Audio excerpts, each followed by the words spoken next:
তো হ্যালো বন্ধুরা, আবারও একটা নতুন ভিডিও নিয়ে চলে এসেছি। আর দেখুন আমার ছোটো মেয়ে রিমঝিম এখন দেখুন মিষ্টির বাস্ক মুড়ছে।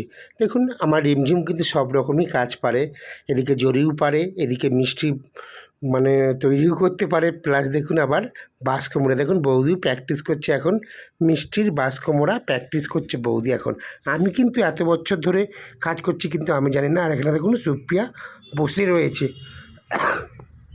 বৌদি ওখানে বাঁশকুমড়া করছে, আর আমি এখানে দেখুন গোছ কাটছি। এখন এখানে রসগোল্লা হবে, আমি রসগোল্লার এখন ছানা দিয়ে দেখুন কী সুন্দর গুল্লি গুল্লি করে এখন গোছ কাটছি। কী কাটছি আমি নিজেও এখন বলতে পারছি না বন্ধুরা। আর দেখুন এখানে কীরকম বসে আমি হাসি মুখে এখন কাজ করছি, আর এখানে এখন সব কিছু করছি। আর দেখুন আমার মেয়েরা তো বাস্ক মুড়েই যাচ্ছে। আমাদের সুপ্রিয়া মুড়ছে, রিমঝিম মুড়ছে, আপনাদের বৌদি মুড়ছে, বৌদি ওখানে, আর আমি এদিকে কাজ করছি, আর ভাগরত ওদিকে রসগোল্লা রসের মধ্যে ফোটাচ্ছে। আর আপনার দিকে দেখাবো।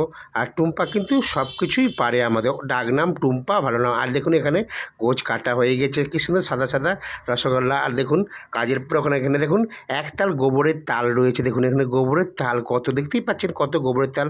আর এখানে দেখুন রসগোল্লা কেমন রসের মধ্যে টকভক করে ফুটছে, মালটা ছেড়েছি। আর ওখানে দেখুন আমাদের সুপ্রিয়া এখন বাস্কগুলোকে থাক লাগাচ্ছে।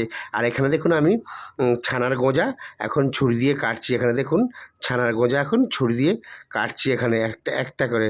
বন্ধুরা দেখতেই পাচ্ছেন আমি কেমন কাজ করছি। আর দেখুন এখানে ছানার গোঁজা কত একটে কাটা হয়ে গিয়েছে। এখানে ছানার গোঁজা দেখতেই পাচ্ছেন, এখানে কত আমি ছানার গোঁজা একদম কেটে নিয়ে একদম টে ভর্তি করে ফেলেছি এখানে। আর বৌদি দেখুন একটু শুয়ে পড়েছে, কেন বসে বসে ভালো লাগেনি, বাস্ক মুড়ছিল। আর আমিও এখানে বসে রয়েছি বন্ধুরা।